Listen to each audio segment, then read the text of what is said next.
Assalamualaikum warahmatullahi wabarakatuh. Waalaikumsalam warahmatullahi wabarakatuh. Baik, di sini perkenalan dulu. Nama saya Putri Dwi Nurjana dengan NIM 23051112-9. Dengan dosen pengampu yaitu Bapak Muhammad Jais, MPD. Di sini saya mendapatkan materi yang akan saya presentasikan, yaitu tentang manajemen mutu ISO dalam pendidikan. Oke, sebelum kita masuk ke ISO, kita harus tahu dulu manajemen itu apa. Manajemen itu adalah sebagai alat atau instrumen, bukan tujuan dari akhir dari semuanya, yang terdiri dari perencanaan, perorganisasian, dan juga pelaksanaan dalam pengawasan juga. Dalam prosesnya ini mengatur ada komponen utama, yaitu kepala sekolah, guru, siswa, kurikulum, dan juga sarana dan prasarana, dan juga administrasi dari sekolah. Jika manajemen berjalan dengan baik, berarti pendidikan akan terarah dan juga terorganisasikan secara terstruktur dan mendapatkan lulusan yang berkualitas. Dan juga manajemen ini bukanlah dari akhir dari semuanya, tetapi melainkan alat untuk mencapai mutu dalam ISO. Dan untuk anatomi ekosistem pendidikan terdapat struktur, yaitu ada kepala sekolah.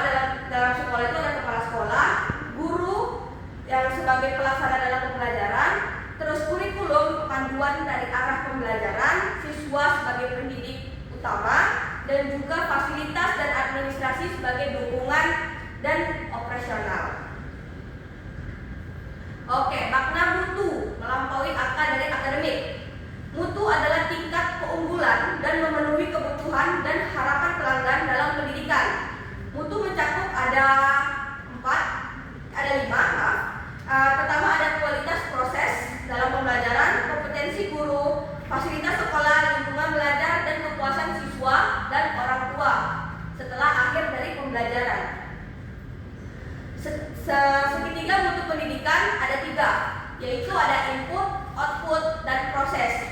Atau maaf saya terbalik, input, proses, dan output. Oke, input itu adalah kita seperti siswa, guru, kurikulum, dan fasilitas. Lalu proses, ada proses mengajar, terus kegiatan ekstrakurikuler yang dilakukan di luar sekolah, dan juga evaluasi dalam pembelajaran.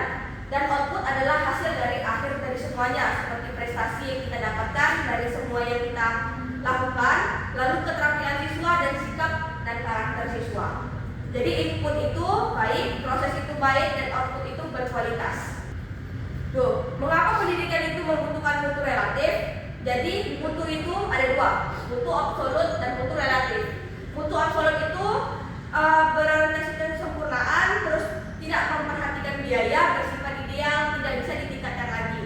Kedua, ada mutu relatif. Nah, mutu relatif itu fleksibel, tidak disesuaikan dengan kebutuhan pengguna dan selalu dapat ditingkatkan. Jadi kita lebih cocok di konsep relatif karena lebih banyak digunakan dalam pendidikan karena kebutuhan siswa. Untuk penggerak dari mutu itu ada 4, yaitu PDCA, Plan, Do, Check, and Action. Plan itu adalah menentukan tujuan dalam rencana bekerja, lalu Do melaksanakan, Action melakukan perbaikan, dan Check itu mengawasi dan mengukur hasil pelaksanaannya. Oke? Jadi disinilah ringkasannya ya. Konsep mutu manajemen terbaik dalam pendidikan yaitu mutu relatif yang tadi kan. Terus evaluasi mutu itu ada di quality control atau juga disebut dengan total quality management, keterlibatan total. Terus kerangka ISO itu sebenarnya kalian tadi belum tahu kan ISO itu apa? ISO itu adalah International Standardization dan Organization, dan menggunakan prinsip fokus pelanggan untuk memastikan efisiensi dan konsistensi layanan. Dan PDCA tadi adalah Plan, Do, Check, and Action. Oke? Saya memberikan 5 pertanyaan mengenai materi yang sudah saya sampaikan.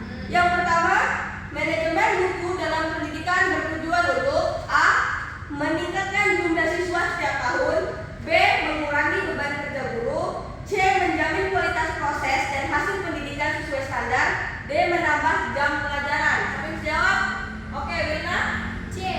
Baik. Yang kedua, ISO nomor 9001 dalam lembaga